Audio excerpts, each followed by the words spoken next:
여러분들 새벽제단 오늘 나오실 때 어떤 마음으로 나오셨습니까? 하나님의 은혜를 사모하는 마음으로 나오신 줄 믿습니다.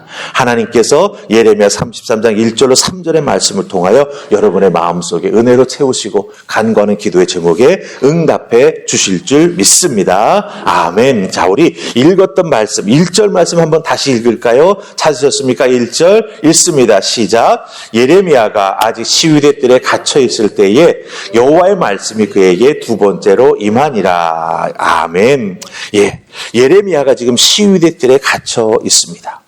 근데 갇혀 있는 그때에 여호와 하나님의 말씀이 예레미야에게 임했다라고 말합니다. 특별 새벽 기도의 첫째 날 우리에게 정말 중요한 말씀을 주십니다. 갇혀 있을 때 임하니라. 이 두 표현을 여러분들 마음속에 꼭 담아두시기를 바랍니다. 갇혀 있다라고 하는 건 무엇을 의미합니까? 모든 것이 막혀 있다라고 하는 거예요. 예레미야라고 하는 하나님의 선지자가 지금 모든 것이 막혀져 있는 상황 속에 처해 있다라고 하는 겁니다. 시위대 뜰에 갇혀 있습니다. 예레미야를 지켜보는 수많은 군사가 있다라고 하는 거예요. 예레미야의 조건, 상황, 모든 것이 막혀 있고 고립되어 있다라고 하는 거예요. 그런데 거기에 여호와의 말씀이 임했다라고 말하고 있습니다. 여러분 보세요. 인간적인 눈으로 보면 이 갇힌 상황이라고 하는 것이 무엇을 뜻하겠습니까? 자기의 손과 발이 묶여 있다라고 하는 거죠. 내 스스로 할 수 있는 것이 아무것도 없다라고 하는 것입니다. 그래서 사실은 스스로 내가 아무것도 할 수 없구나, 나는 끝났구나 라고 하는 잘못하면 자포자기하는 상황 속에 빠져들 수도 있다라고 하는 거죠. 그런데 하나님 보시기에는 이 갇혀있는 상황, 사방이 막혀있는 상황, 모든 것이 묶여있는 상황과 같은 그런 것이 하나님의 눈으로 보시기에는 모든 것이 끝난 것이 아니라고 하는 거예요. 여러분들 2025년을 시작하지만 2024년의 상황이 우리에게 계속 영향을 미치고 있습니다. 해가 바뀌었지만 모든 것이 딱 끊어지고 새롭게 시작되는 게 아니에요. 2024년 나를 힘들게 했던 상황들, 그렇죠? 묶여있던 상황들, 갇혀있던 상황들, 앞이 보이지 않는 안개와 같은 상황들 아직도 내게 영향을 미치고 있다고 하는 거예요. 근데 여러분들 그 상황 속에 갇혀서 2025년을 끌려가길 원하십니까? 아니라고 하는 거죠. 깨치고 이기고 승리하며 나아가는 우리가 되어야 한다고 하는 거예요.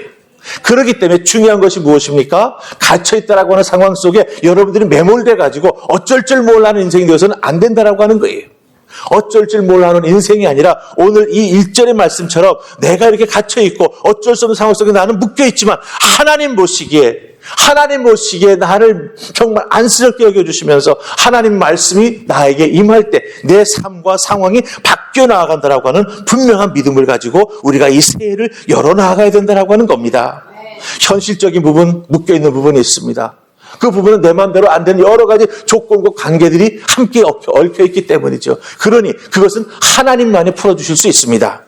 그렇기 때문에 갇혀있는 것 같고 또 영적으로 묶여있는 부분이 있는 느낌이 있을 것입니다. 그렇다고 한다면 오늘 이 새벽 하나님께서 말씀으로 임하여서 갇혀있고 묶여있는 모든 것을 풀어주시고 자유케 해주시옵소서라고 하나님을 부르짖으며 기도하는 여러분 다 되실 수 있기를 주님의 이름으로 축복합니다. 여러분들 우리 삶에 닥쳐있는 여러 상황, 사방이 막힌 것 같은 안타까운 마음들, 절망적인 생각이 든다 할지라도 여러분 우리 믿는 자들에게는 하늘만 뚫려 있으면 살아납니다.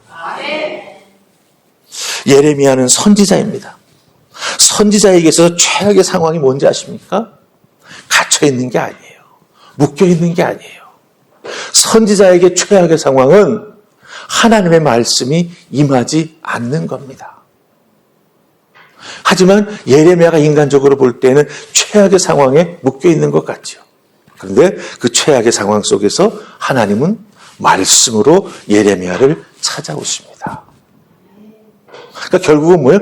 최악의 상황이 전혀 아니라고 하는 거예요. 선지자에 있어서는 하나님의 말씀에 임하는 그 시간이 최고의 순간입니다. 여러분 한 분 한 분 우린 그리스도인지 않습니까? 예수 그리스도를 구세주로 모시며 살아가는 믿음의 사람들 아닙니까? 우리는 하나님의 사람들 아닙니까? 우리는 크리스찬이라고 불림을 받지 않습니까? 크리스찬은 무슨 뜻입니까? 그리스도와 같은 사람이다라고 하는 뜻 아닙니까? 그렇다고 한다면 여러분들 인생에 있어서 최악은 무엇입니까? 묶여있는 것입니까? 아니지요. 믿음 생활하는데 예수 그리스도의 은혜가 내게 임하지 않는 것, 오히려 그게 최악이 아닐까요? 그러게 여러분들 생각을 바꾸시기 바랍니다. 그래, 내 인생에 어려움이 있어. 내 힘으로 풀리지 않는 어떤 힘든 것들이 있어. 하지만 그것은 절대로 내 인생의 최악이 아니야. 내 인생의 최악은 믿는다고 하는데 내가 은혜를 체험하지 못하는 것이야. 이게 최악이에요. 근데 여러분들 오늘 이 새벽 여기에 왜 오셨습니까? 우리 주님께서 여러분의 마음을 움직여서 여기 오신 것이에요. 그것이 이미 은혜라고 하는 것입니다. 그러니 여러분들, 여러분이 생각하는 세상의 최악은 이미 우리가 이 믿음으로 주님이 우리를 찾아주시고 우리를 불러주신 것을 통해서 하나님께서 길을 열어주시고 그것에 응답해 주시고 새로운 역사를 주시기 위해서 모든 것을 예비하고 계시다라고 하는 것을 여러분 꼭 기억하시기를 바랍니다. 그러게 여러분들은 기도의 자리로 나왔다라고 하는 것입니다. 사방이 막혀있는 것이 아니라고 하는 거죠. 이 자리가 하늘이 열려있는 기도 응답의 자리가 될 줄 믿습니다. 자, 우리 이제 3절 말씀 읽으십시다. 3절 읽습니다. 자, 시작. 너는 내게 부르짖으라. 내가 내게 응답하겠고 내가 알지 못하는 크고 은밀한 일을 내게 보이리라. 아멘. 자, 지금 시대들에 갇혀 있습니다. 인간적으로 보자면 사방이 다 막혀 있는 것 같습니다. 그런데 우리 하나님의 말씀이 예레미야에게 임해서 뭐라고 말씀하고 있습니까? 너는 내게 부르짖으라 하고 말씀하십니다. 부르짖으라. 이 부르짖으라고 하는 말은 히브리 말로 카라라고 하는 단어입니다. 카라. 뜻이 뭔지 아십니까? 사람을 부르다. 근데 작은 소리로 아니라 큰 소리로 부르다. 소리쳐 외치다라고 하는 뜻을 가지고 있습니다. 여러분들 갇혀있고 묶여있는데 그 자리에서 하나님의 이름을 크게 부른다? 사실은 더 악화시킬 수 있는 상황이죠. 이놈이 미쳤나? 네가 여기 왜 잡혀와 있는데 왜 여기서 하나님의 이름을 부르는 거야? 오히려 더 핍박을 당할 수 있고 어려움에 처해질 수 있습니다. 하지만 예레미야는 하나님의 음성을 듣습니다. 너는 내게 부르짖으라. 왜 하나님께서 갇혀있는 예레미야에게 부르짖으라고 말하셨을까요? 여러분들, 예레미야는 별명이 하나 있습니다. 그 별명이 뭔지 아십니까? 눈물의 선지자예요. 눈물의 선지자. 이스라엘 백성들, 그 백성들을 생각하면서 하나님의 눈물로 호소하는 눈물의 선지자입니다. 하나님이 그렇게 이끄신 부분도 있지만 예레미야의 기질 자체가 눈물이 많은 사람이에요. 그렇기 때문에 여러분들 갇혀있는 상황, 또 눈물의 선지자 예레미야의 기질 자체가 또 그런 부분이 있습니다. 그럼 어떻게 했습니까? 갇혀있을 때 마음이 답답할 수 있지요. 부정적인 생각이 많이 들 수가 있습니다. 절망적인 생각이 예레미야를 압도할 수 있다라고 하는 거죠. 그런데 하나님께서 그런 생각이 들 수 있는 예레미야에게 뭐라고 말씀하십니까? 너는 내게 부르짖으라. 큰 소리로 외쳐라. 내 이름을 부르라고 말씀하고 있습니다. 답답함, 부정적인 생각, 절망적인 생각, 이런 것에 짓눌려가지고 힘들어하는 그런 감정을 다 걷어내라고. 여러분들, 찬송을 왜 크게 부르라고 제가 말씀하는지 아십니까? 왜 기도를 주여 외치며 크게 하라고 여러분들에게 제가 자꾸 권하는지 아십니까? 그렇게 찬송을 크게 부르고 하나님의 이름을 크게 부르면서 외치며 기도하게 될 때 여러분들의 감정을 누르고 있는 부정적인 생각, 거기에 따라서 눌려있는 내 영혼의 그 안타까우고 힘없는 모습, 그런 것들이 다 떨쳐지고 그런 것들이 물러가기 때문이에요.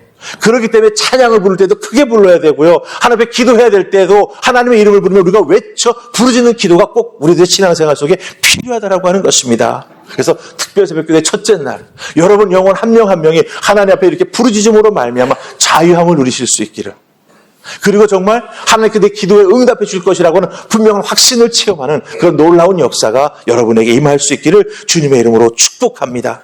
찬양과 기도를 크게 할 때 나를 억누르고 있던 답답함, 응어리진 감정들이 다 떨어져 나아가게 될 것입니다. 그리고 우리 하나님께서 찾아와 주셔서 그 아프고 힘든 마음 위에 은총을 베풀어 주셔서 만져주시고 치유해주시고 회복해주시는 은혜가 우리에게 임할 줄 믿습니다. 이렇게 부르짖게 될 때 답답함, 응어리진 감정들이 다 풀리면서 우리들이요 더욱더 적극적으로 신앙생활에 나아가고 기도생활에 나아가는 모습으로 바뀌게 됩니다. 마치 우리 주님께서 말씀해 주셨던 것처럼 구하라, 찾으라, 두드리라, 그런 역사가 여러분들 크게 찬양하고 크게 기도하게 될 때 임하게 될 줄 믿습니다.